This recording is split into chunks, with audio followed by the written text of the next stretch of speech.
Thank you, Chad, and thank you, Ambassador Chinoy, for giving me the opportunity. Thanks me not to squeezing me into the session because of other. I think I made a big mistake.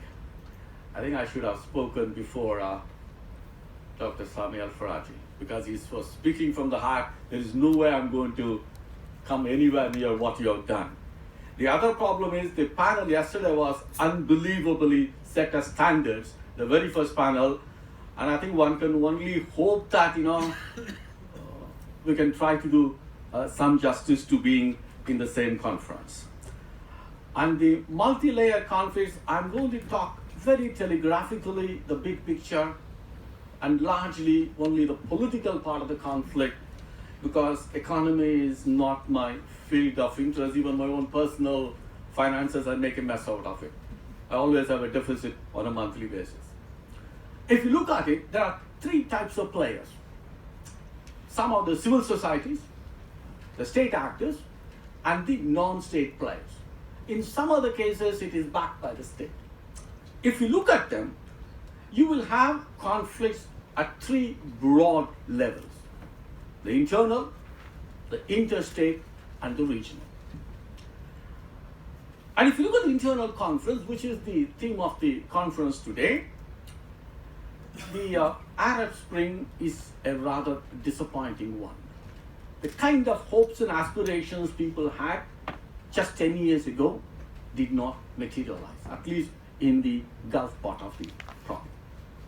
The reforms were extremely small, and the transformation which everyone was hoping did not happen.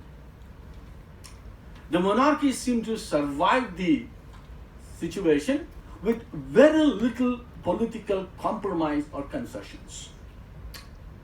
Both the Arab and the non-Arab states in the region have managed to maintain the status quo. Both the protesters and the observers have underestimated the resilience of the regime. At the end of the day, they survived without much of a problem. But there are some still good news. The protests did not disappear. You will find in Iran and Iraq, civil society is still active. Their agenda is economic. They want greater accountability. And in some cases, they even want the state to reprioritize their interests. Domestic rather than foreign policy agenda or spending. The most visible thing we will see is in Yemen, which will come in a minute. And in Yemen, we are back to the pre-unification era, and the state has been divided, and we're all familiar with the prolonged nature of the civil war there. And it has become a playground for the external players. So this is the internal problems that we face in terms of conflicts. In the external, the interstate conflicts, the last war we saw was the US invasion of Iraq, and after that fortunately, there is no interstate conflict in the military sense of the word. But the tension have increased in the last 10 years. If you look at Bahrain, the Saudi Arabia support is critical, both political and economic, is critical for the survival of Al Khalifa regime as of now. And the Shias look to Iran for the support. So therefore, once again, the external players seem to take a different side on the divide in the country. In the Iraq, the situation is much more simpler. The political, economic, military, and ideological support of Iran is key in the Iraqi context. The Yemen, as we discussed, the military involvement of Saudi Arabia and Emirates has complicated the problem, and the Iranians are fighting or directly or indirectly using Houthis as a proxy. So therefore you have enormous civil war in that country. But what we did not anticipate 10 years ago was there would be a crisis within the GCC. If you look at it, ever since the GCC was formed, there were differences. Some countries are afraid that they don't want to be dominated by Saudi Arabia. They were not very active players.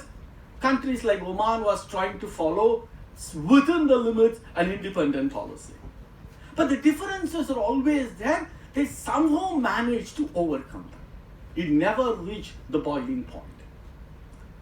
But what seemed to have bothered was the differences got personalized and became an individual clash of identities and ideologies. With the result, we have got into the Qatari situation, and you can no longer talk about a regional bloc. If you remember, just few years ago, people are talking about monetary union, visa-free travel, and even some sort of a security arrangement for the GCC countries, either GCC themselves or GCC with the help of others. Today, it looks like a distant dream.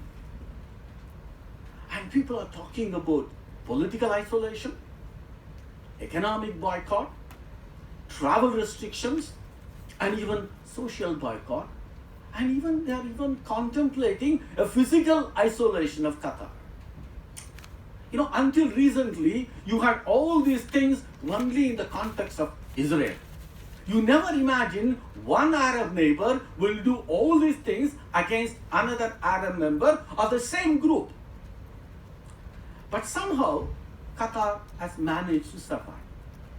Better utilization of the resources, friendly countries from Turkey and Iran, and probably the unplanned nature of the entire enterprise. And the leaders who took the initiative were both either ineffective or did not visualize Qatar's ability to survive. You know, we all make mistakes, but the rulers think they are infallible. And the Qataris or the GCC are no exception to that. And for them, saving the face is more important than accepting a mistake and fixing the problem. And if you look at it, some of the countries still want to resolve the crisis. They simply don't know how to get out of this mess they created themselves. And I think this is where the interstate related conflicts stand up. The third one is much larger one, the regional one. This is not something very popular in India. Let me still put my neck and say it. When people talked about Shia Crescent, it was dismissed as a Western conspiracy. The sectarianism was seen as a bogeyman of the West to pursue its policy. But if you look at the Middle East today, you have a pattern. Whether you like it or not, whether you support or not, that's a different story. If you look at it, Iran has emerged as the most dominant player in the entire Persian Gulf. I'm one of the very few persons in India who use the word Persian Gulf. For all the others, it's simply a Gulf. You may be actually confused, it could be Gulf of Mexico. So for me, if you can have a water body called Arabian Sea, you can also call another water body as the Persian Gulf, which is, by the way, is also UN terminology. But if that is the case, the question is, you have it directly or indirectly, Iran is having an influence in Iraq, Syria, Lebanon, Palestine, Yemen, and to some extent a section of Bahrain and Saudi Arabia. Influence is not a crime. Every country wants to have an influence beyond its territorial limits, which is a legitimate exercise. The problem is you have a physical, directly or indirectly, a presence beyond your borders. That is how you use the word hegemony. Iranian interest, legitimate. The question is Iranian hegemony and influence. This is what it was. And in the last 10 years, either directly or indirectly, or because of the American omissions and commissions, the Iranian influence has increased today than it was in 2010. That's whether you like it or not. And if you ask an Iranian objective today, it's very simple. Removal of the American presence in the Persian Gulf. And look at the rhetorics after the killing of Qasem Soleimani. Both the public and the leadership were very eager and almost a virtual wall-to-wall coalition to say there will have to be an Iranian response. Fortunately, things went wrong.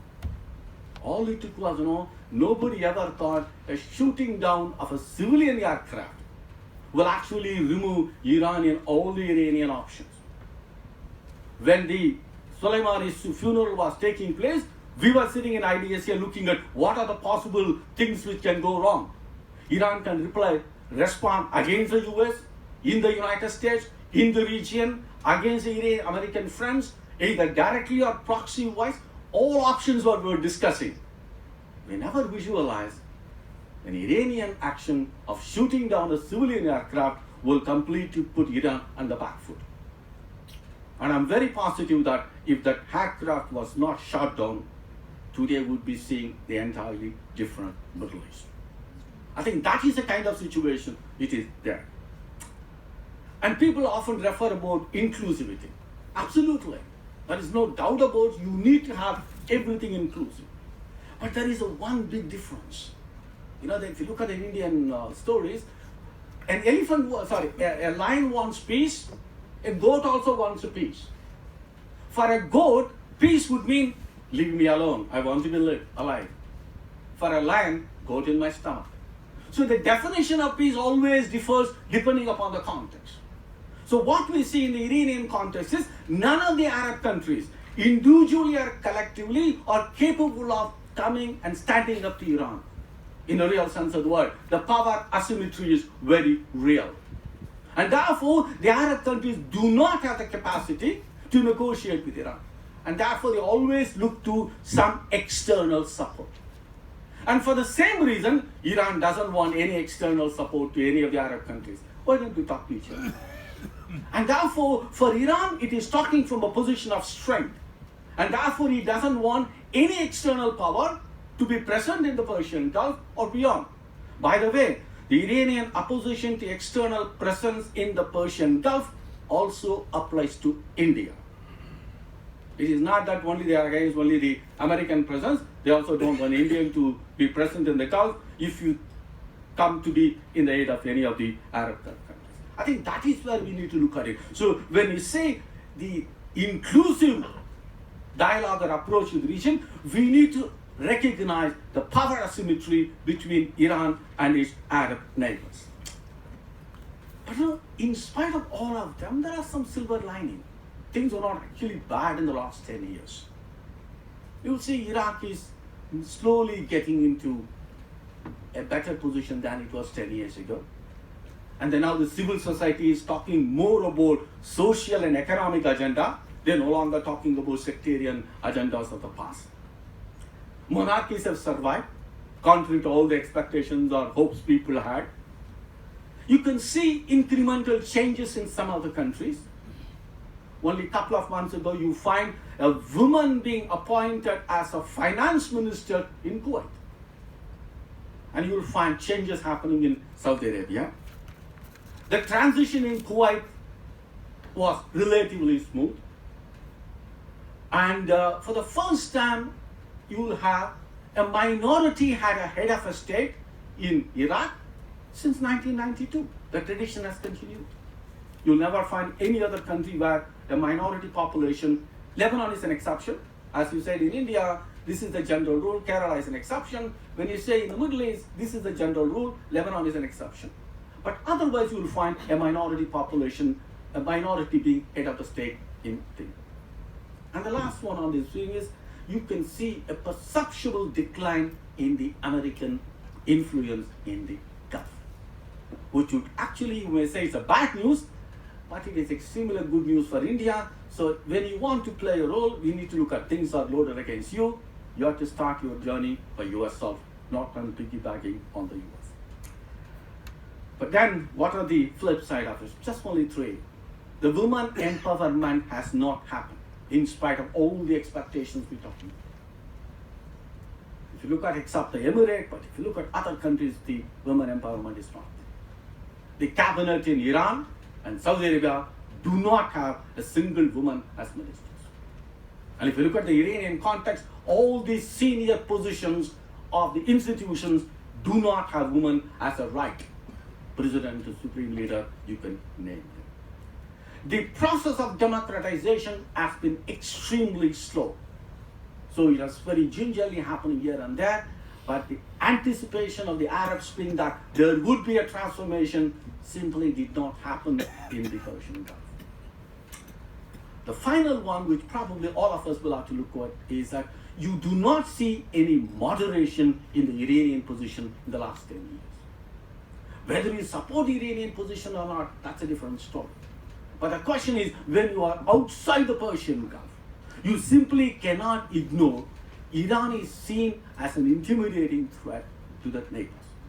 And you will find the Iranian, whether the official position or the track to dialogue, you do not find much of a difference in what the Iranians are saying. So there is no way you can actually say what you can actually anticipate. Is there any way? If you look at all the track to, whether it is Oslo to any of the agreement, you need to distance yourself. This is the official position, this is the private position, probably that is what you need to work on any compromises. But from what I knew from outside is, there is not much of a difference in the official Iranian position and the private Iranian position when it comes to track to. I think that is what's going to be a challenge, and probably if you are going to meet another 5-10 years ago in the same room, we may be probably talking other issues might be resolved, but when it comes to Iran, you are still going to think about, unless there is a fundamental change, we are going to have a same set of problem in the years to come. Thank you very much.